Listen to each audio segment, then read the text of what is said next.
আসসালামু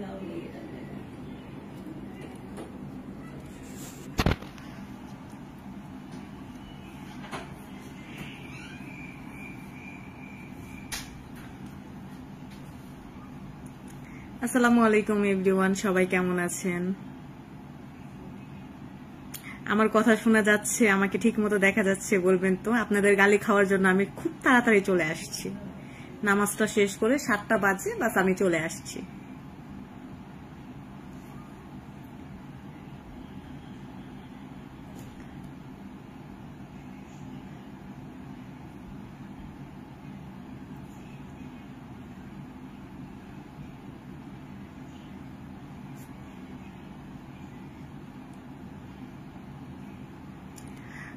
আগে আমি একটু দেখি আমাকে দেখা যাচ্ছে কিনা, আমার চেহারা কেমন লাগছে দেখতে, একটু সুইট লাগছে কিনা, আমার কথা শোনা যাচ্ছে কিনা।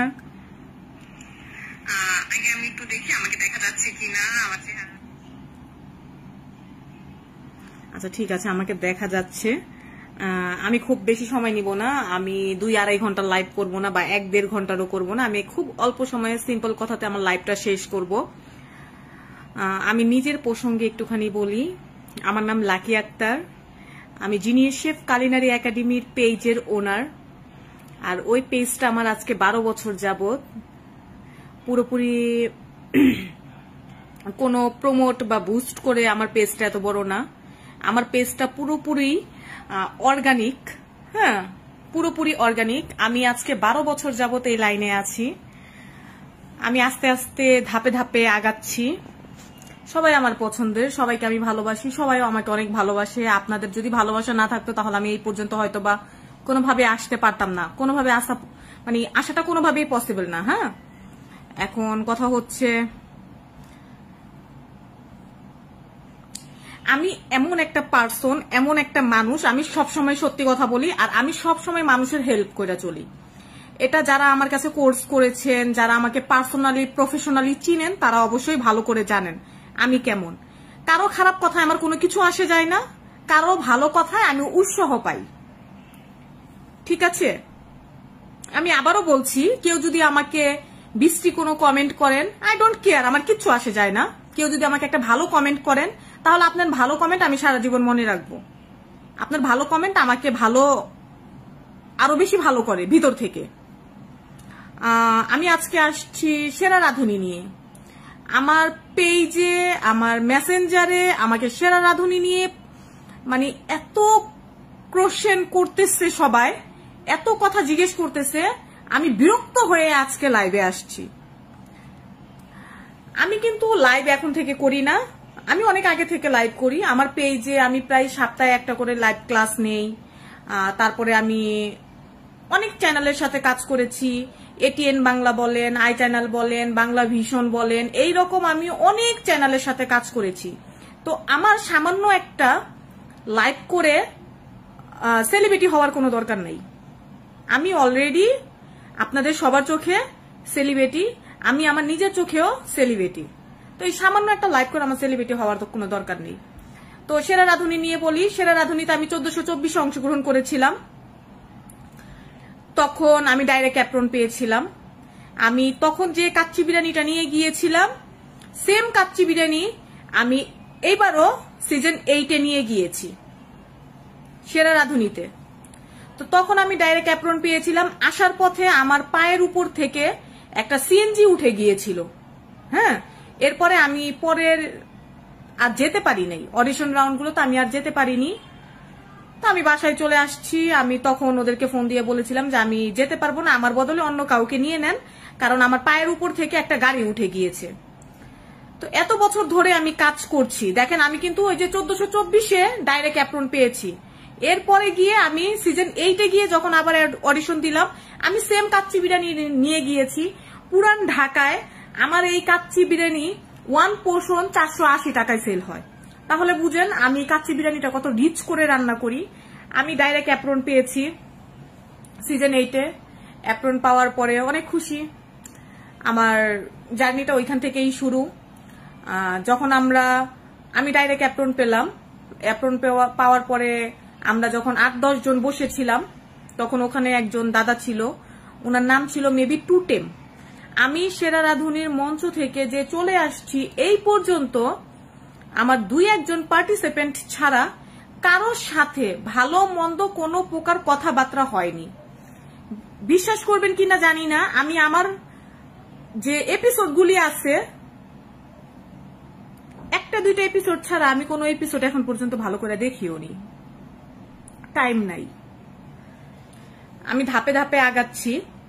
এরপরে যখন আমাদেরকে একটা ওয়েটিং জোনে বসালো, তখন আমাদেরকে বারবার বলছিল টুটেম দাদা যে ওখানে যাবেন, ওখানে গেলে আপনাদেরকে অনেক পরিশ্রম করতে হবে, 12-13 ঘন্টা শুটিং হবে, কখনো দেখা গেছে দুপুরে খেতে পারবেন, কখনো খেতে পারবেন না। এখনো সময় আছে যে আপনি ডিসিশন নেন যে যাবেন কি যাবেন না, ঠিক আছে? তো বলতো যে এখনো সময় আছে, আপনি ডিসিশন নেন যাবেন কি যাবেন না। তো আমরা সব কিছু শুনে বুঝে তারপরে অ্যাকসেপ্ট করেছি যে আমরা যাব। তো আমাদের যেদিন হলো সেদিন 3 জন না জানি 4 জন নিয়েছিল। নেওয়ার পরে আমরা নেক্সট রাউন্ডে গেলাম, যেটা নাকি আমাদের ওই যে গাজীপুরে ছিল। ওখানে যাওয়ার পরে আমাদেরকে সুন্দর একটা, সবাইকে একজনকে মানে এক রুমে 3 জন করে আমরা থাকতাম, বেডে 2 জন, ফ্লোরে 1 জন। ফ্লোরের বিছানাটাও অনেক সুন্দর। হ্যাঁ, আমরা যে 3 জন রুমমেট ছিলাম, আমি, নাশিতা, মাইমুনা আপু, তো আমাদের 3 জনের মধ্যে খুব আন্ডারস্ট্যান্ডিং ভালো ছিল।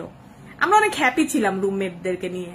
আমি নাশিতা কখনো নিচে ঘুমাতাম, মাইমুনা আপু উপরে ঘুমাতো, আবার মাইমুনা আপু নিচে ঘুমাতো, আমি নাশিতা উপরে ঘুমাতাম। আমাদের সবার মধ্যে একটা ভালো আন্ডারস্ট্যান্ডিং ছিল, ঠিক আছে? ওইখানে প্রথম কিছুদিন আমরা শিখলাম একটা প্রোগ্রামে সবকিছু আগের থেকে রুলস অনুযায়ী সাজানো থাকে।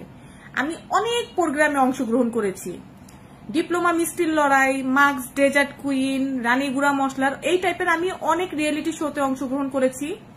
ওরা কি হয়, সিলেক্ট হওয়ার পরে একটা পেপার দিয়ে দেয় যে আমরা, ওরা কি করবে, আমরা কোনো কিছুতে না করতে পারবো না। হ্যাঁ, তো এরকম একটা পেপার দিয়ে দেয়। বাট রাঁধুনিতে এরকম কোনো ইয়া ছিল না। হ্যাঁ, কোনো ওই যে পেপার সাইন করতে হবে এই টাইপের কোনো কিছু ছিল না রাঁধুনিতে। বাট অন্য প্রোগ্রামে যখন আমি অ্যাটেন্ড করেছি তখন ছিল। এরপরে হলো গিয়ে আমরা 10 দিন ক্লাস করলাম, ওইখানের মেন্টরদের কাছে ক্লাস করলাম। মেন্টররা আমাদেরকে ফিউশন ফুডের প্রতি একটু বেশি আগ্রহ দেখাতে বলল। তো তাদের প্রোগ্রাম যেভাবে সাজানো হয়েছে সেটাই তারা আমাদেরকে শিখতে পেরেছি। হ্যাঁ, শেফ শাহিন ছিল ওখানে, আমাদেরকে খুব সুন্দর অনেক ফ্রেঞ্চ ডেজার্ট শিখালো, একটা ব্রাউনি টাইপের ফ্রেঞ্চ ডেজার্ট শিখালো, অনেকই মজা, অনেক সুন্দর করে শিখাইছে। তারপরে লুবনা ছিল, লুবনা আপুও খুব সুন্দর করে শিখিয়েছে আমাদেরকে, অনেক সুন্দর সুন্দর আইটেমগুলো শিখিয়েছে। দেন মেন্টর যারা ছিল, 5 জন মেন্টর ছিল, ওদেরকে যেভাবে গাইড করেছে ওরা কিন্তু আমাদেরকে সেভাবে জিনিসটা শিখিয়েছে। আচ্ছা, এর আগে একটু বলি, এর আগে হচ্ছে গিয়ে আমাদের যে 48 জন মেবি এরকম ছিল, আমার ঠিক মনেও নাই, কারণ আমি না রাঁধুনি থেকে যেদিন আসছি এর পরের দিন থেকেই আমি লাচ্ছা সেমাইয়ের অর্ডার নিয়ে এত পরিমাণ ব্যস্ত হয়ে পড়ছি যে আমার কোনো কিছু ওদিকে দেখার সময় ছিল না। তো আমার ওদিকে কিছু দেখার সময় ছিল না। আমাদের 24 ঘন্টায় একটা শুটিং হয়েছে, হওয়ার পরে ওদিকে ওই দিন কি দিবে আমাদেরকে আমরা জানি না। আমাদের প্রথম এপিসোড যেটা, সেটা ওই দিন আমাদেরকে কি দিবে আমরা কেউ জানি না। ওই দিন আমাদেরকে কি দিবে, পরে অনেক অপেক্ষার পর দেখলাম আমাদেরকে একটা নারিকেল দিল। নারিকেল আমাদের হচ্ছে গিয়ে ওখানে এমন একটা ইনগ্রেডিয়েন্টস যেটাকে আমরা যাই বানাই না কেন এটাকে ইউজ করতে হবে। আচ্ছা, আমি কারো কমেন্ট নিচ্ছি না, আমি জাস্ট আমার মনের কথাগুলো বলে যাচ্ছি, যেটা সত্যি আমি সেটা বলছি। এই কোরবানি ঈদকে মাথায় রেখে, কোরবানি ঈদের সময়, এটা তো একটা খুব আমাদের মুসলমানদের জন্য খুব ভালো একটা দিন। এই 3টা দিন তো আমাদের খুবই ইবাদতের একটা দিন, তাই না? তো আমরা কি করলাম, নারিকেলটা আমাদেরকে দেওয়ার পরে ওনারা আমাদেরকে 2 ঘন্টার মতো টাইম দিয়েছে। হ্যাঁ, আমরা খাবার খেতে গেলাম, খাবার খেয়ে আসলাম, আসার পর ওই ততটুক সময়ে কিন্তু সবাই চিন্তা ভাবনা করে ফেলেছে নারিকেল দিয়ে কি কি করা যায়। এরপরে আমরা আইসা নারিকেল দিয়ে অনেক কিছু সবাই মোটামুটি ভালো করেছে। যারা ভালো করেছে সেই 20 জনই টিকছে, যারা একটু মানে মোটামুটির থেকে একটু কম ভালো করেছে তারা আউট হয়ে গিয়েছে। তবে প্লিজ বিলিভ মি, সেরা রাঁধুনির কারোর সাথে আমার কোনো প্রকার কথা হয় না, দেখা হয়নি, কিছু পার্টিসিপেন্ট ছাড়া। যেমন আমি ওই যে আমরা হোয়াটসঅ্যাপের একটা গ্রুপ খোলা হয়েছে, গ্রুপ, আচ্ছা আমি একটুখানি কমেন্ট করে টাইপ করি। জি আম্মু,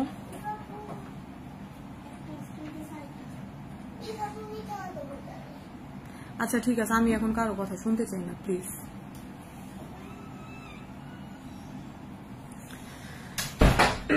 এরপরে আমাদের 24 ঘন্টার একটা শুটিং হলো। শুটিং এর মধ্যে সবাই মোটামুটি ভালো করেছে, যে 20 জন ভালো করেছে ওই 20 জনকে রেখেছে। রাখার পরে আমাদের প্রথম রাউন্ডটা শুরু হলো।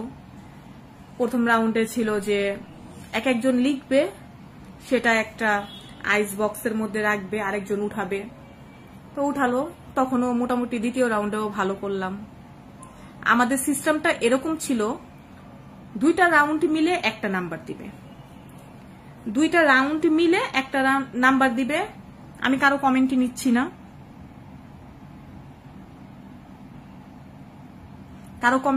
আমি কারো কমেন্ট দেখতেছিও না। 2টা রাউন্ড মিলে একটা নাম্বার দেয়। হ্যাঁ, যেমন আজকে একটা রান্না করেছি, কালকে একটা রান্না করেছি, যদি একদিন খারাপ করি আর একদিন ভালো করার চান্স আছে। তো এরকম ছিল নাম্বারটা। এখন আমি আমার দিক দিয়ে বলবো, আমি জানি না সাইমা আপু আমার লাইভে আসে কিনা, বাট সাইমা আপুকে আমি বলবো আমার লাইভে এসে কমেন্ট করতে। এখন আমি এখানে আমারটা ক্লিয়ার করতে আসছি। আমাদের 20 জন পার্টিসিপেন্টের মধ্যে 20 জনই ভালো ছিল। আমাদের 20 জনের মধ্যে খুব ভালো সম্পর্ক ছিল, কারো মধ্যে আমাদের খারাপ সম্পর্ক নেই। এখন কার মনে কি আছে বলা যায় না, কে কি চিন্তা করে লাইভে আসছে সেটা আমি জানি না, বাট আমি আমার দিক দিয়ে আসছি। আমাকে অনেকে গালি দেয় আমি নাকি হিংসুটে, আমি নাকি ঝগড়েটা। হইতেই পারে, মেয়ে মানুষ যদি ঝগড়া না করি তাহলে কিভাবে হবে। তবে আমি স্যাক্রিফাইস করতে জানি, আমি জানি আমার ভিতরে আল্লাহ এই গুণটুকু দিয়েছে। কেউ যদি আমাকে 2টা কথা বলে, আমি যদি মনে করি এই 2টা কথা আমি শুনবো না, ওকে ফাইন, আমি শুনবোই না। আচ্ছা যাই হোক, তো আমাদের প্রথম এপিসোডটার কথা একটুখানি বলি আপনাদেরকে। সেটা হচ্ছে 48 ঘন্টা আমরা দাঁড়ায়া ছিলাম। হ্যাঁ, একটু বসতাম, একটু দাঁড়াতাম। আবার আমাদের ওইখানে একজন দাদা ছিল টুটেম, উনি আমাদেরকে বলতো একটু চুলাটা জ্বালান, অনেক ঠান্ডা। এখন শুটিং এর সময় এটা স্বাভাবিক, আমরা যখন কোনো চ্যানেলে শুটিং করতে যাই তখন তারা আমাদেরকে বলে যে আপু আপনি যেভাবে লুকে থাকবেন, যেভাবে মেকআপ নিবেন, যেভাবে আপনি জুয়েলারি, শাড়ি, কসমেটিক ইউজ করবেন, আপনি ওই রাউন্ডে সেম জিনিসটাই আপনাকে করতে হবে, আপনি চেঞ্জ করতে পারবেন না। এটা স্বাভাবিক থাকে। তো শুটিং এর দিন সকালবেলা যখন আমরা স্টেজে উঠলাম তখন অনেক গরম ছিল। মোটামুটি সবাই কমফোর্টেবল ড্রেস পরে গেছে যেন খুব একটা বেশি গরম না লাগে। যখন সন্ধ্যা হলো তখন অনেক ঠান্ডা, কিন্তু ঠান্ডা হলে কি হবে, আমরা তো তখন আর শালও নিতে পারবো না বা সোয়েটারও নিতে পারবো না, কারণ আমাদেরকে কিন্তু একটা বেজি ফলো করতে হবে, কারণ একটা এপিসোড একটাই থাকবে। আমার একটা জিনিস খুব মানে আমার মনে লেগেছে, আমরা যখন সেটে দাঁড়িয়ে আছি বাহিরের দিকে কিছু মানুষ ছিল, হ্যাঁ, তারা সোয়েটার পরেনি। তো আমি টুটেম দাদাকে জিজ্ঞেস করলাম, আমরা নয়তোবা পরিস্থিতির শিকার, পরতে পারবো না সোয়েটার, আপনারা পরতেছেন না কেন? বলে আপনারা সোয়েটার পরেননি, আপনারা হচ্ছেন আমাদের পার্টিসিপেন্ট, আর আপনাদের সামনে আমরা সোয়েটার পরে দাঁড়িয়ে থাকবো? আমাদের কি আল্লাহ বিবেক বলতে কিছু দেয়নি? আমার কাছে খুব এই কথাটা আমার মানে খুবই আন্তরিক লেগেছে যে আমরা সোয়েটার পরিনি বলে তারাও সোয়েটার পরেনি, দাঁড়িয়ে আছে। আমরা ঠান্ডা ফিল করতেছি বলে তারাও কিন্তু ওই যে কম্বল মুড়া দেওয়া ছিল না, দাঁড়িয়েছিল, এভাবেই দাঁড়িয়েছিল। এরপরে হচ্ছে গিয়ে আমাদের ওই এপিসোডটা শেষ হলো। আমরা 10 দিনের একটা ক্লাস করলাম, মেন্টরদের কাছে পেলাম। মেন্টররা যতটুকু পারে, তাদের ভিতরে যতটুকু প্রতিভা আছে তারা আমাদেরকে দেওয়ার চেষ্টা করেছে। আমি নর্মালি যখন কোনো ওয়ার্কশপে যাই আমি যখনই কোনো ইনস্টিটিউটে ক্লাস নেই বা কোনো পাবলিক প্লেসে ক্লাস নেই, আমি তখনই তাদেরকে বলি, আমার স্টুডেন্টদেরকে বলি, দেখেন আপনি কি পারেন সেটা আমার দেখার বিষয় না, আমি কি পারি সেটা আপনার দেখার বিষয় না। এখন আমি শিখাচ্ছি আমার রেসিপি রাইট, আমারটা যদি আপনার মন চায় শিখবেন, না মন চাইলে নাই। আমি এটা সব সময় বলি। এখন মেন্টর আমাদেরকে ফিউশন ফুডের প্রতি বেশি একটুখানি দিতে বলেছে, হ্যাঁ, জ্ঞান দিতে বলেছে। তো আমরা মেন্টরদের কথা শুনেছি, মেন্টররা হয়তো বা রাগে বাগে আমাদের সাথে আবার অনেক সময় বলতো যে একটু ভালো করে শিখেন, ভালো করে লিখেন। তারপরে দেখা গিয়েছে যে মেন্টররা আমাদেরকে খুবই বোঝানোর চেষ্টা করেছে। আমি 13-14 পর্যন্ত যতটুকু ছিলাম, আমি মেন্টরদের বাজে কোনো কথা বা বাজে কোনো কিছু আমি কানে পাইনি বা আমার চোখে লাগেনি। এখন সবাই যদি আমাকে মেসেজ দিয়ে বলেন যে আপনি এটা বলেন, এটা করেন, সেটা করেন, যেটা সত্যি আমি সেটাই তো বলবো। হ্যাঁ, এরপরে 13-14 কথা, এই যে সবাই যে বলেন ঝগড়াইটা মহিলা, হ্যাঁ, ঝগড়াইটা মহিলা, কাইজা খুন্নি, এইটা সেইটা, হ্যান ত্যান, আগ্রাম বাগ্রাম, কত কিছু বলে আমাকে মেসেঞ্জারে আইসা, কমেন্টে আইসা। এখন আমি আমার 13 কাহিনীটা বলি। যেদিন আমাদের এই বাংলা খাবারের এপিসোডটা ছিল, আগের গুলো বাদ, আগের গুলো তো আমি আর কোনো কিছু রং কিছু দেখি নাই কা, আমার বলে কোনো লাভ নেই কা। আর আমাদের ওখানে রাঁধুনির স্টেজে আমাদের সবকিছুর খুব সুন্দর খেয়াল রাখা হতো। আমরা দুপুরে কি খাবো, আমরা রাতে কি খাবো, আমরা সন্ধ্যায় কি খাবো, সকালের নাস্তায় কি খাবো, সবকিছুর খেয়াল রাখা হতো। হ্যাঁ, সকালে অনেক সকালে আমাদেরকে উঠতে হতো। সকালের নাস্তাটা কেউ নিতে চাইতো, আবার কেউ নিতে চাইতো না। হ্যাঁ, কিন্তু রাঁধুনির যারা আছে তারা সবসময় চাইতো আমরা যেন সবগুলো খাবার সময় মতো নেই, কারণ আমরা স্টেজে দাঁড়িয়ে কাজ করবো। আমরা যদি অসুস্থ হয়ে যাই, আমাদের ফ্যামিলি থেকে তারা আমাদেরকে নিয়ে গেছে একটা কথা বলে যে দেখার দায়িত্ব এখন আমাদের। আমরা যদি অসুস্থ হয়ে যাই, আমাদের ফ্যামিলিদেরকে এই ইয়াটা কে দিবে, হ্যাঁ, কৈফিয়তটা কে দিবে, এই চিন্তা করতো। আবার চিন্তা করতো সেটের মধ্যে যদি মনে করেন বাই চান্স আমি অজ্ঞান হয়ে পড়ে গেলাম, আমার জন্য বাকি 19 জনের কষ্ট হয়ে যাবে। 19 জন কিন্তু দাঁড়িয়ে থাকবে, আমি ঠিক না হওয়া পর্যন্ত কিন্তু তারা কোনো কাজ করতে পারছে না। জিনিসটা কিন্তু এই রকম। তো সবার কথা চিন্তা করে অনেকে বললো যে আমরা সকালের নাস্তাটা নিব না। তো ওকে ফাইন, রাঁধুনি থেকে বলল যে নিয়েন না। এরপরে আমরা যখন রাঁধুনির ক্যাম্পিং এ যাচ্ছি, আসাদুজ্জামান পিন্টু ভাই যে আছে, সে কিন্তু আমাদেরকে নেওয়ার সময় বলে দিছে যে আপু, বাসার থেকে কেউ আসতে পারবে না, দেন আপনি যে কয়দিন আমাদের ইয়াতে আপনি আছেন, হ্যাঁ, ইয়াতে আছেন, তো আপনি যেতে পারবেন না বাসায়।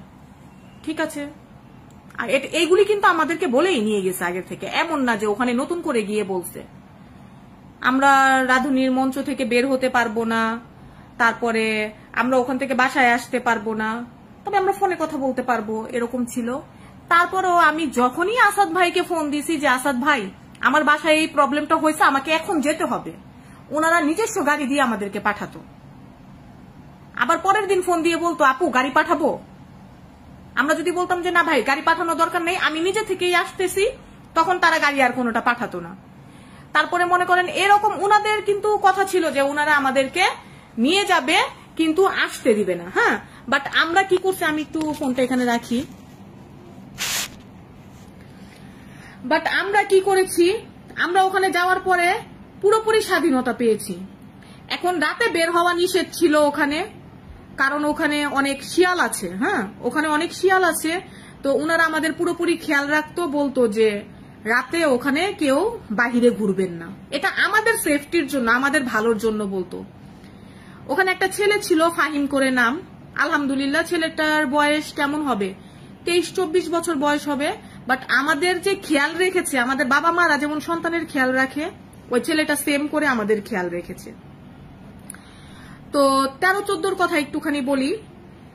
যেদিন আমাকে ওই যে নওশিন মুবাশিরা এরকম একটা মেয়ে আমাকে দেওয়া হয়েছিল, হঠাৎ করে নিশাত আঞ্জুম ওর ব্ল্যাক স্কাপের পাওয়ারটা ইউজ করলো, আমার পার্টনার ও নিয়ে গেল, ওর পার্টনার আমি নিলাম। এখন কথা হচ্ছে আমার পার্টনার কলার মোছা দিয়ে কিছু বানাইতে পারে না, আর আমি তো পারি না। আমি একদম পুরাই আন্ডা। এরপরে দেখা গেছে ও কলার ফুল দিয়েও কিছু বানাতে পারে না সাইমা আপু, আমিও পারি না। তো সাইমা আপুকে আমি প্ল্যানটা বললাম, সাইমা আপু আমরা এভাবে এভাবে করি। আচ্ছা ঠিক আছে করো। তো সাইমা আপুর সাথে আমার কথা হয়েছে প্ল্যান এ প্ল্যান বি, যে আমরা কলাটাকে এভাবে এভাবে কাটবো, কলার ফুলটাকে ইয়াটাকে। সাইমা আপু আবার বললো আমি কলার ফুল দুই একবার দেখেছিলাম বাসায় রান্না করতে, আমি ওইভাবেই করি। ঠিক আছে তুমি কলার ফুল করো। তো কালারফুল সাইমা আপু অনেক এফোর্ট দিছে। আর আমি জানি না সাইমা আপুর মানে আমার সাথে সাইমা আপুর সাথে খুব ভালো সম্পর্ক, এটা মিথ্যা কথা বলে লাভ নেই। বাট হয়তো বা আমি বেশি অস্থির হয়ে গিয়েছিলাম সেদিন। সাইমা আপু এমন হইতে পারে যে আমার জন্য উনি বাদ পড়েছে, উনার জন্য আমি বাদ পড়িনি। এই যে অনেকে আমাকে না মেসেঞ্জারে বলেন, কমেন্টে গিয়ে বলেন যে সাইমা যদি ওই দিন ঠিকঠাক মতো কিছু করতো আপনি হয়তো বা থেকে যেতেন। না ভাই, আমি যদি ঠিকঠাক মতো কিছু করতাম তাহলে সেদিন সাইমা থেকে যেত। হ্যাঁ, তো সাইমা আপুকে আমি বলছিলাম যে কলাটাকে আমরা কেটে সিদ্ধ করে এটাকে বেসনের মধ্যে মানে মিক্স করব, মিক্স করে ভাজবো, এটা একটা চিপসের মতো হবে। যেহেতু আমরা কলার মোছা কখনো রান্না করিনি, তো এটা যখন করলাম তখন দেখলাম যে বেসনটা ওটার মধ্যে মিশতেছে না।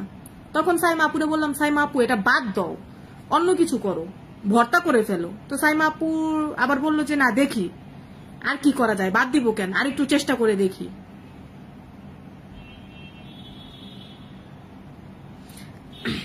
এবার কে ফার্স্ট হয়েছে, কে থার্ড হয়েছে, কে লাস্ট হয়েছে আমি কিছু জানি না, বলতেছি আস্তে আস্তে আসি। তো ওই দিন আবার আমাদের নাম্বারটা খুব কম আসছে, আমাদের ভালো হয়নি। আমি আবার বাগেরা শুটকির ভর্তা করেছি।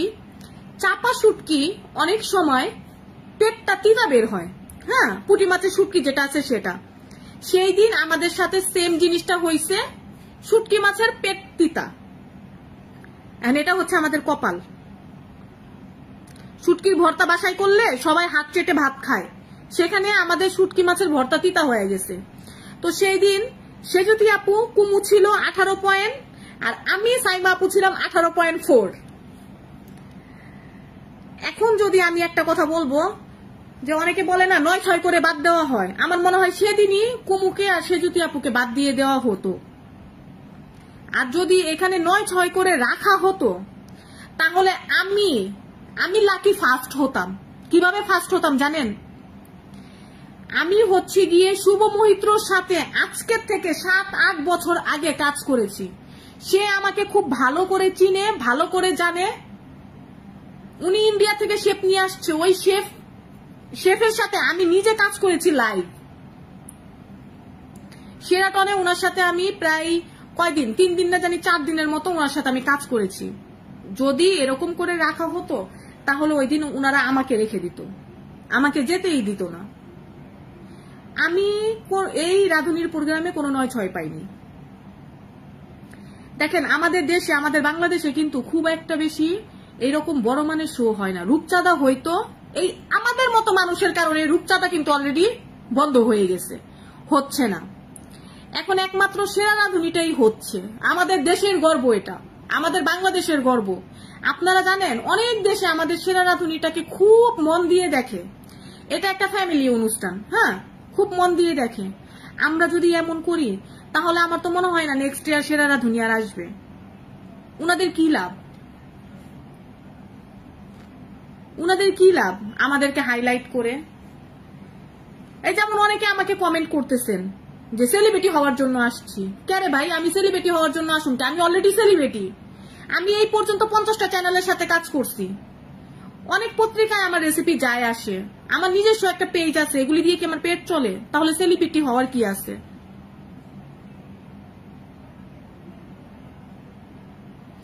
এখন আমি যদি আপনাদেরকে বলি যে এই সমস্যা সেই সমস্যা, এইটা সেটা, তাহলে আপনারা আমাকে ভালো বলবেন। আমি এখন সত্যি কথা বলতেছি, সত্যি কথার কোনো ভাত নাই। আমার এখনো মনে আছে মৌসুমী মৌ আপু যে নাকি হোস্ট করে, উনি খুবই ভালো একটা পার্সন। পূর্ণিমাকে অনেকে বলে যে খাবারের টেস্ট বুঝে না, বাট পূর্ণিমা খাবারের টেস্ট খুব ভালো বুঝে। আমি আমার কারণে বাদ পড়েছি, আমি কারো কারণে বাদ পড়িনি। আমাকে কোনো 9-6 করে বাদ দেওয়া হয়নি। ঠিক আছে, আপনাদের কমেন্টে আচ্ছা, একটা মানুষের লাইভ দেখে পুরা সেরা রাধুনির বদনাম বাঙালি পরে কাদা ছোড়াছুড়ি করতেছে। হ্যাঁ, আমরা তো বাঙালি, আমাদের কাজই হচ্ছে কাদা ছোড়াছুড়ি করা। আমরা ভালো জিনিস কখনো দেখতে পারি না। সেরা রাধুনির মহামঞ্চে আমি কখনো দেখিনি ৯-৬ হইছে, কখনো আমাদের খাবারের কষ্ট, কখনো আমাদের রুমের কষ্ট, এই টাইপের কোনো কিছুই আমরা ওখানে পাইনি। আমাদেরকে পুরোপুরি একদম ফার্স্ট ক্লাস ফ্যাসিলিটি দেওয়া হয়েছে। আর আমি এখানে কোনো বদনাম করব না।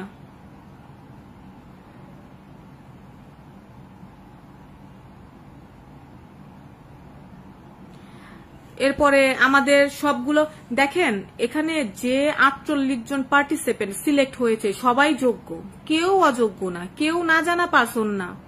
সবাই মনে করেন 7 ঘাটের পানি খায়া এখানে আসছে আমার মতো। কেউ না যায় না, এখানে কেউ আসে নাই কা। আমরা সবাই পারদর্শী, এমন না যে আমরা কেউ পারি না। কেউ বলতে পারবে না যে আমি রান্না পারি না, সেরা রাঁধুনিতে গেছি সিলেক্ট হয়ে গেছি, এটা কেউ বলতে পারবে না। আপনারা তাদের আইডি ঘাটেন, দেখেন মোটামুটি তারা ভালোই পারে।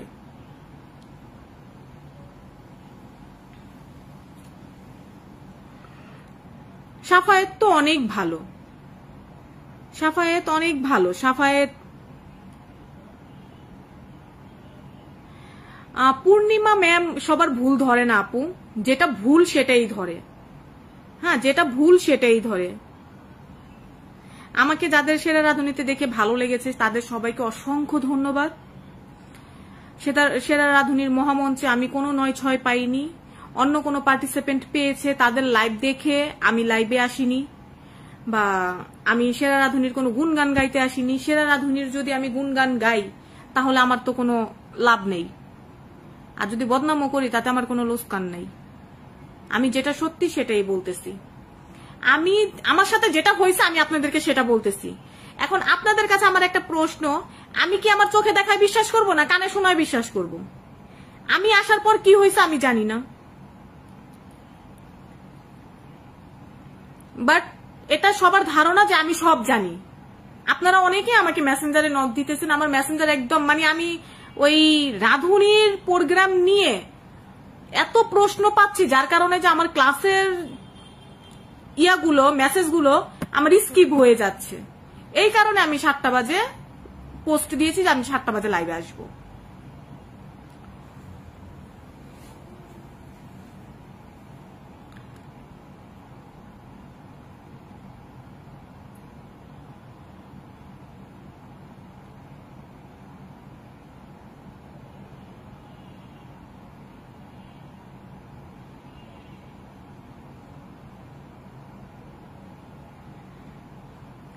আমরা রাঁধুনিকে ছোট করে দেখছি না, রাঁধুনি আমাদের জন্য গর্বের একটা জায়গা।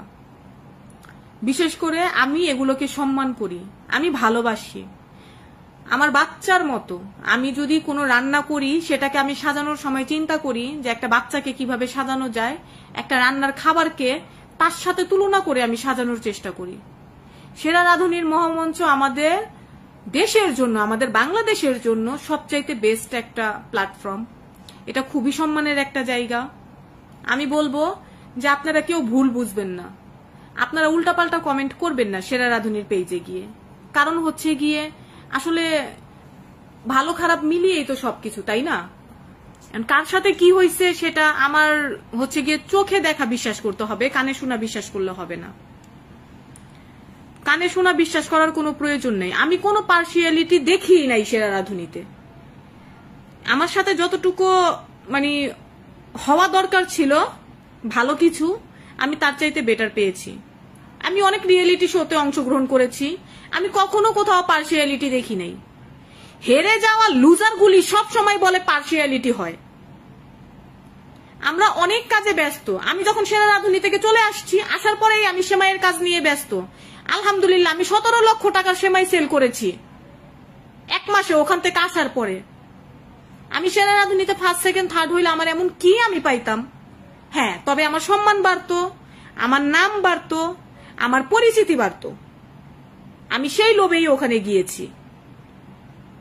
সম্মান টাকা দিয়ে কেনা যায় না, নাম পরিচিতি টাকা দিয়ে কেনা যায় না। সেই জিনিসটার জন্যই আমার ওখানে যাওয়া।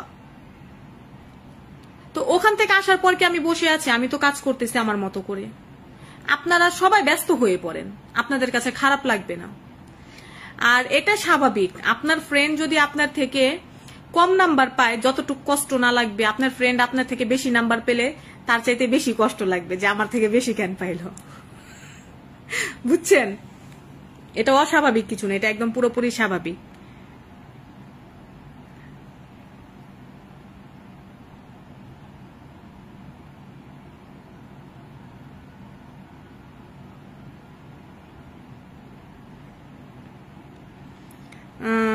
অনেকে অনেক কিছু কমেন্ট করতেছেন, আমি কারো কমেন্ট পড়বো না, কারণ আমি জানি ভালো মন্দ সবাই সব মিলিয়ে অনেকে কমেন্ট করছেন।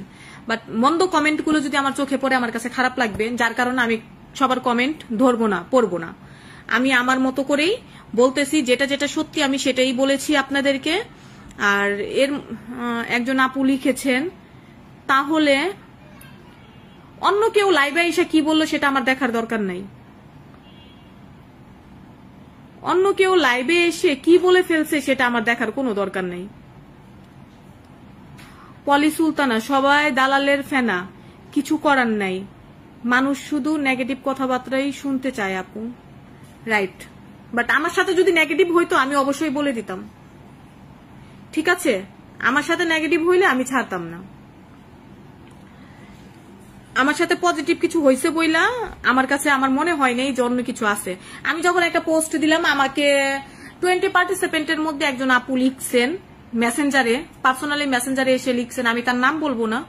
সে আমাকে এসে লিখছেন যে আমরা তো বাঙালি, নিজের সাথে না হলে সেটা সে বুঝে না। আমি তাকে খুব সুন্দর করে বুঝায়া বলছি যে আপু, আপনি অন্য অন্য কাজে ব্যস্ত হয়ে পড়েন, সেরা রাধুনির সব পার্টিসিপেন্টকে আপনি ব্লক দিয়ে দেন, আপনি সেরা রাধুনির কোন অনুষ্ঠান দেখেনি না, সব বাদ দিয়ে দেন। আপনি মনে করেন যে আপনি একদম আপনার মধ্যে মানে আপনি সেরা রাধুনিতে জানি নাই। বাট আমি আপনার কোনো কথা শুনতে পারবো না। কেন শুনতে পারবো না? এটা আমার মনের কথা, আমি বলতেছি আমার নিজের থেকে। শুনতে পারবো না কারণ আমি চোখে দেখায় বিশ্বাস করবো না, আপনার একটা শোনা বিশ্বাস করব। হ্যাঁ, সেরা রাধুনির মহামঞ্চে ওদের যে একটা টিম ছিল, টিম নিয়ে আমাদের কোনো প্রবলেম ছিল না, আমাদের কারো কোনো প্রবলেম ছিল না। অনেকের মুখে শুনি এটা বলছে সেটা বলছে, বাট আমি দেখি নাই চোখে। আমি যেটা দেখি নাই সেটা আমার বলে লাভ নেই। এখন আপনি মনে করেন আপনাকে 5 জন মেন্টর ক্লাস করাচ্ছে। হ্যাঁ, সেরা রাধুনির প্রোগ্রামটা এইরকম, আমরা ফ্যামিলি নিয়ে বসে দেখি, আমাদের সব ফ্যামিলিরা মিলে সেরা রাধুনি দেখে। তো 5 জন মিলে ক্লাস করাচ্ছে ওরা। এখন আমরা বসে আছি, আমাদের ড্রেসের ওন্নাটা হয়তোবা ঠিক মতো নেই। তো একজন মেন্টর আইসা বলল যে আপু, বিশেষ করে আমাকেই মনে করেন, আমাকেই বলল যে আপু দেখেন, এই অনুষ্ঠানটা আমরা ফ্যামিলি মিলে দেখি, আপনি একটু সুন্দর করে বসেন। এটা কিন্তু অস্বাভাবিক কিছু না। এখন এটা যদি আমার মাইন্ডে লাগে, এটা তো আমার প্রবলেম, আমার ইগোর প্রবলেম।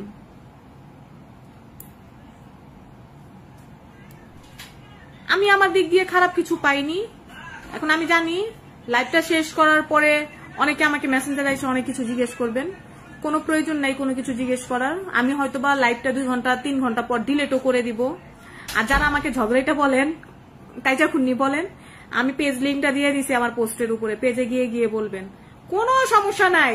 আপনাদের এই নেগেটিভ কমেন্টে তো আমার মান সম্মান বাড়ে, আমি কিছু মনে করি না। আমার সবচাইতে বড় মাথার তাজ হচ্ছে আমার হাজবেন্ড। আমার হাজবেন্ড আমাকে বলছে, কে কি বলছে তুমি সেটা দেখো না, তুমি সামনের দিকে এগিয়ে যাচ্ছ বলেই তো মানুষ তোমাকে বলে। আমি সেরা রাধুনিতে আসার 12 বছর আগে থেকে কাজ করি। আমি 5 স্টার বড় বড় হোটেলে কাজ করেছি, আমি 3 স্টার হোটেলে কাজ করেছি, আমি ট্রি স্ট্রিট থেকে নিয়ে মিস্টার বেকারের কিচেন পর্যন্ত কাজ করেছি। কিসের জন্য? টাকার জন্য? ঢাকা শহরে আমার 6 তলা একটা বিল্ডিং আছে নিজের। আমি টাকার জন্য কাজ করি নাই ভাই, আমি এক্সপেরিয়েন্স নেওয়ার জন্য কাজ করেছি। আমি শিখবো, আমি পুরোপুরি ভাবে শিখবো। তবে জানেন, আমি এত কিছুর মাঝে যে বাংলা খাবার পারি না আমি ভুলেই গেছি। আমার উচিত ছিল বাংলা খাবার নিয়েও কিছু শেখার। আমি তো জীবনে কলার ফুল ধরিই নাই, আমরা ঢাকায়ারা কিন্তু খাই না, যারা আপনারা ঢাকায়া যারা আছেন আপনারা বুঝবেন। আমরা কলার মোছা কোনোদিন খাইছেন? খান নাই কিন্তু। তুত যেটা যে তুত দিয়ে তিতা ফল যেটাকে বলে, ওই টক ফল, হ্যাঁ, ওইটা দিয়েও যে রেসিপি করা যায় এগুলিও তো কখনো ভাবি নাই। নিজের দোষে বাদ পড়েছি। কোন মহামঞ্চে একটা টেবিলের চেয়ারের মধ্যে বইসা কেউ 9-6 করে না, কেউ বাদ দিতে চায় না। কেউ যদি বাদ দিত ওই দিন আমি থেকে যেতাম, আমি লাকি আসতাম না। আমি কিন্তু আসার পথে একটুও মন খারাপ করিনি। আমি পারি নাই, আমি চলে আসছি। আমি যদি পারতাম চলে আসতাম তাহলে আমার মন খারাপ হইতো। আমি যেটা পারি নাই সেটার জন্য আমি চলে আসছি। অনেকে রিয়েলিটি শো গুলি দেখলেই মনে করেন কি যে এখানে পার্সিয়ালিটি হচ্ছে, আসলে তা না। হ্যাঁ, তা না। আপনি একটুখানি আয়নার সামনে দাঁড়ায় চিন্তা করেন যে আপনার প্রবলেমটা কি ছিল, আপনার ভুলগুলি আপনি নিজেই ধরতে পারবেন। সেরা রাঁধুনিতে আমার দেখা সবচাইতে বেস্ট রিয়েলিটি শো। রাঁধুনি আমাকে কি দিব? আমি যদি রাঁধুনির নাম করি, রাঁধুনি আমাকে কি দিব? রাঁধুনির মহামঞ্চকে আমি আমার মতো লাকি দিয়েছি। রাঁধুনি আমাকে শেফ কোট পরাই নাই, আমি নিজের কোম্পানির শেফ কোট নিজে গায়ে দিয়ে তারপরে রাঁধুনির মহামঞ্চে গেছি। রাঁধুনিতে যাওয়ার আগে আমি 4-5 বছর আগে থেকে ক্লাস নেই। আমার নিজের প্রতিষ্ঠানের নাম দিয়ে আমার শেফ কোড আছে।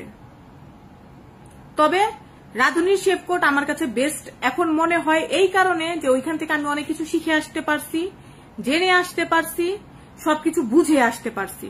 আপনি জানেন আমি নেক্সটও ট্রাই করবো রাঁধুনিতে যাওয়ার। আমাদের বাংলাদেশের সবচাইতে বড় রিয়েলিটি শো হচ্ছে রাঁধুনি।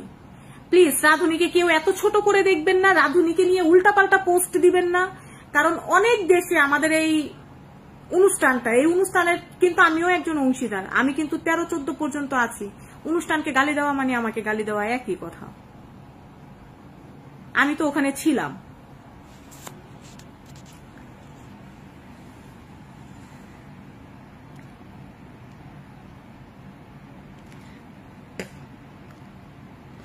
ফাহমিদা টাকা দিয়ে কিনে ফেলছে। দুনিয়ার মধ্যে এমন কেউ জন্ম হয় নাই কাজে আমাদের মতো ঢাকায় মেয়েদেরকে টাকা দিয়ে কিনবে। তুমি থাকলে কয় টাকা দিতা?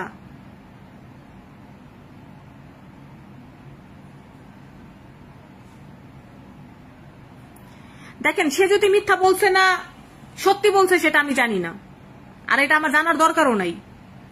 কারণ আমি যতদিন ছিলাম আমি তো সেজুতির সাথে ওই রকম কোনো কিছু দেখি নেই হইতে। হ্যাঁ, তবে তাদের অনেক কিছু বিরোধ ছিল যে রাতে রুম থেকে বের হওয়া যাবে না, বাট সেজুতি আপু তো হইতো। আর রিয়েলিটি শো গুলোর মধ্যে আপনাকে বাধ্যতামূলক তাদের কথা শুনতেই হবে। আমি যখন প্রথম অংশগ্রহণ করেছি ওই দিন তো আমি ভালোই মেকআপ করে গিয়েছি। এখন ওখানে শোতে যাওয়ার পর আমি মেকআপ নিব না। এই মেকআপ নিয়েও সেজুতি আপুর সাথে অনেক ঝামেলা হইতো। সেজুতি আপু নিবে না মেকআপ ছাড়া যাবে। আমি রান্নার অনুষ্ঠান করতে গেছি, আমি তো মেকআপ নিব না, এই টাইপের কিছু কথা হইতো। সেই জিনিসগুলি চোখে পড়েছে, সেই জিনিসগুলি দেখেছি। বাট এমন কিছু না, এমন মানে আর এছাড়া আমি এর চাইতে বেশি কিছু দেখিনি।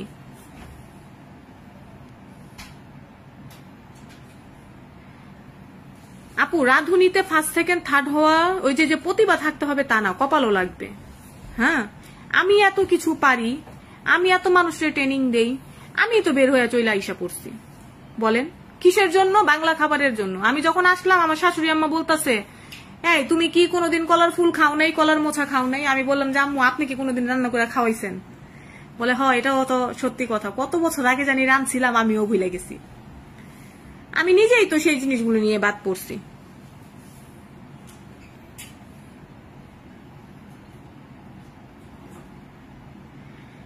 আমি আবারও একটা কথাই বলবো লাস্টে, হেরে যাওয়া লুজার গুলি সবসময় বলে রিয়েলিটি শোতে পার্সিয়ালিটি হয়।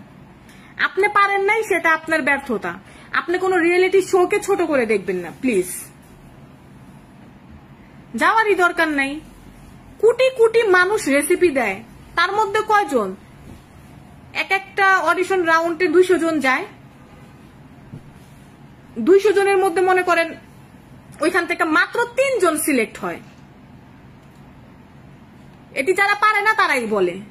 এটা অস্বাভাবিক কিছু না, স্বাভাবিক জিনিস। যারা পারে না তারাই বলে বাঙালি সরাসরি দেখতে চেয়ে বেশি কানে শুনে কথা।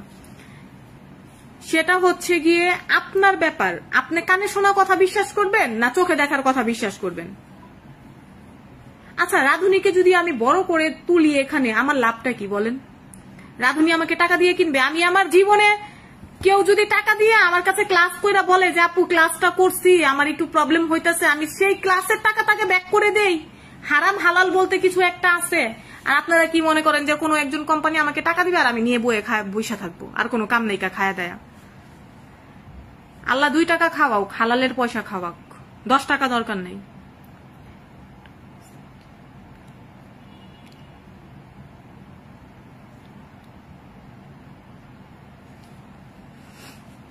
রফিক সরি না, সেজুতির পর আপনি সবাই লাইভ করতেছেন কারণ কি?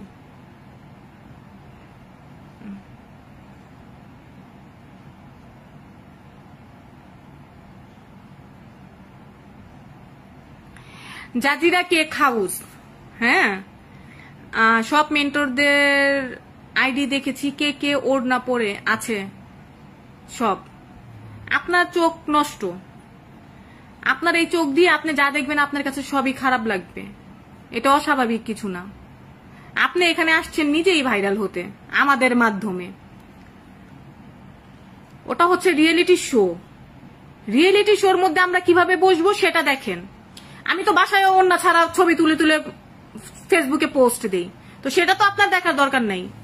মেন্টরদের পায়ের যোগ্য আমরা না, আমাদেরকে যেভাবে মেন্টররা গাইড করছে, আমি এতটুকু বলবো মেন্টরদের পায়ের যোগ্য আমরা না।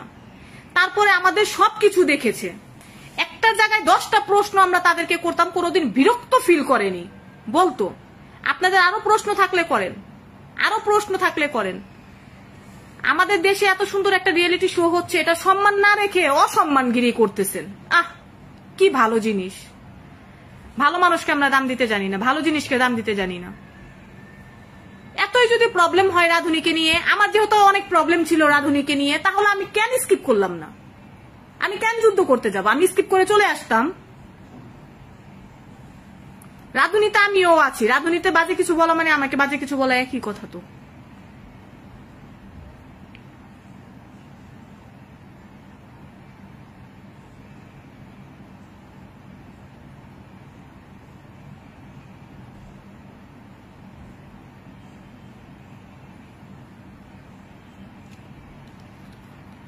আচ্ছা, আমি আমার পোস্টে সেজুতি আপুকে নিয়ে কোনো কমেন্ট চাই না।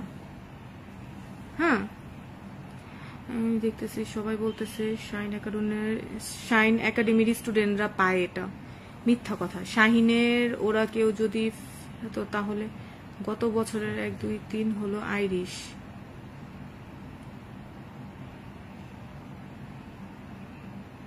আচ্ছা, শাইন একাডেমিতে কে কে আছে সেটা আমরা জানি না, বা বিশেষ করে আমি জানি না। হ্যাঁ, কারণ আমি তো অনেক বছর আগে কোর্স করেছি, কোর্স করে আমি সাথে সাথে ইন্টার্নশিপ ডিপ্লোমায় ঢুকে গিয়েছি, হোটেল রেস্টুরেন্টের কাজে ঢুকে গিয়েছি, নিজেকে ওখানে ব্যস্ত রেখেছি, সেটা আমি জানি না।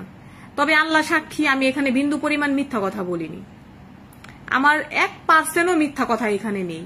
আমার সাথে যেটা হয়েছে আমি আপনাদের সঙ্গে সেটাই শেয়ার করেছি। এখন আপনারা কি মনে করবেন সেটা আপনাদের পুরোপুরি নিজস্ব ব্যাপার। আমার সাথে এরকম কোনো কিছু হয় নাই যেটা মানে আমি বলতে ভয় পাবো। আমি মেন্টর গাইডলাইন ভালো পেয়েছি, তারপরে জাজেসদের গাইডলাইন আমি ভালো পেয়েছি। রাইমা সুলতানা রিতা তো অনেক ভালো একটা মানুষ, অনেক ভালো মনের একটা মানুষ, আর আমি সত্যি মন থেকে মানে রাইমা সুলতানা রিতা ম্যামের কৃতজ্ঞ। উনি খুব সুন্দর করে আমাদেরকে ক্লাস নিয়েছে। আমার আজকে লাইভে আসার একটাই কারণ, আমাকে কেউ মেসেঞ্জারে নক দিয়ে উল্টাপাল্টা কথা বললেন না। সাইমা আপুর সাথে আমার রিলেশন খুব ভালো, আমাদের সম্পর্ক অনেক সুন্দর। শুধু শুধু এই যে আইসাদে সাইমা আপু নাম নিয়ে আমাকে কমেন্ট করেন, এর কারণে কি সাইমার সাথে আমার সাথে সম্পর্ক খারাপ হয়ে যাবে? অবশ্যই হবে না। সাইমার সাথে আমাদের সম্পর্ক সবারই অনেক ভালো। আমার কথা যদি কেউ মনে কষ্ট পেয়ে থাকেন তাহলে মন থেকে সরি, আর কিছু করার নেই। সত্যি কথার বলার দরকার ছিল, বলেছি।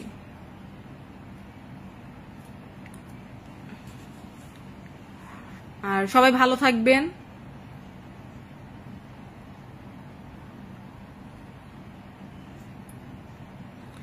সবাই ভালো থাকবেন, সুস্থ থাকবেন। আশা করি ফেক আইডি দিয়ে কারো কমেন্ট করার দরকার নাই, রিয়েল আইডি দিয়েই কমেন্ট করবেন। আপনার যে যোগ্যতা করেছেন তাই বাদ করেছেন না, আমরা ঝগড়ার কারণে বাদ করি নাই, ওখানে আমরা ঝগড়াও করি নাই, ওখানে ঝগড়ার কিছুই ছিল না।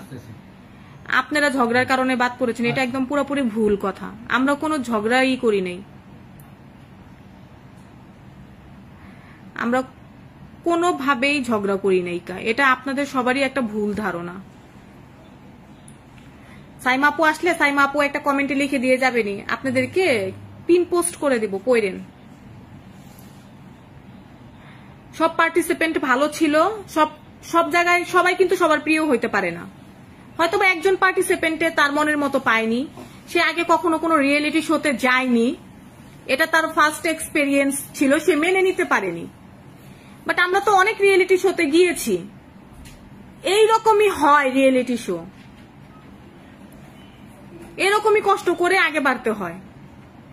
কষ্ট ছাড়া কোনো জায়গায় ভাত নেই, এটাই স্বাভাবিক। আমি আমার কিচেনে 8-10 ঘন্টা কাজ করার পরে দেখা গেছে মাস গেলে একটা পেমেন্ট আসে আমার হাতে, কাজ না করলে তো আসবে না।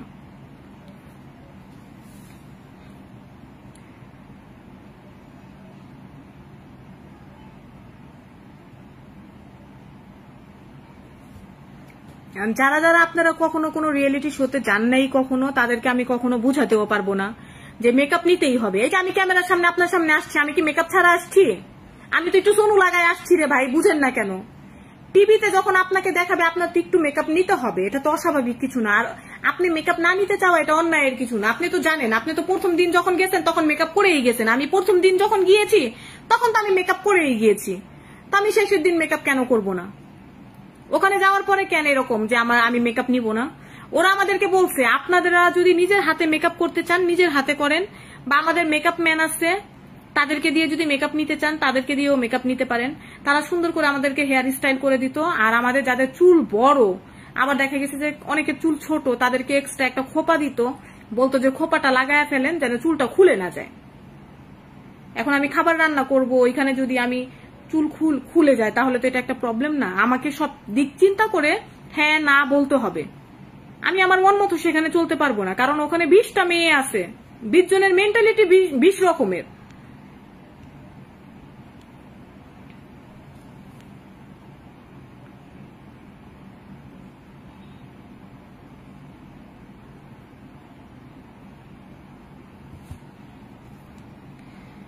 কিছু কিছু ছোট লোক আছে যাদেরকে কখনো বুঝানো যাবে না, আর তারা কখনো বুঝবেও না। তবে সবাইকে বিনতির নিবেদন করব, আপনাদের একটুখানি মনের শান্তির জন্য একটা প্ল্যাটফর্ম নষ্ট করবেন না। অনেক মানুষের স্বপ্ন থাকে অনেক কিছু। হ্যাঁ, আপনারা মাস্টারশেফ ইন্ডিয়া দেখেন, মাস্টারশেফ অস্ট্রেলিয়া দেখেন, অস্ট্রেলিয়াতে দেখছেন কিভাবে খাবার ছুঁড়ে ফেলে দেয়। আমার মনে হয় আমাদের বাংলাদেশে যদি এরকম কোনো কিছু হইতো, আমরা মনে হয় ওই প্লেট দিয়ে শেফদেরকে পিটায় আসতাম। কিন্তু দেখেন ওরা তো সম্মান করে, আমরা কেন পারি না সম্মান করতে? আমাদেরও সম্মান করা দরকার। একটা রিয়েলিটি শো পরিচালনা করতে যে কি পরিমাণ কষ্ট হয়, আর সেখানে সেই পরিচালনাটা আমাদের কিন্তু স্বপ্ন, আমাদের ইচ্ছা। হ্যাঁ, হয়তো বা আমাদের সময় শেষ হয়ে যাবে, আমাদের ছেলে মেয়েরা ওখানে অংশগ্রহণ করবে, তারা ভালো কিছু করবে, বাট কিছু কিছু মানুষের জন্য সব নষ্ট হয়ে যায়। আমার যতটুকু সত্যি কথা বলার আমি বলেছি ওইখানে।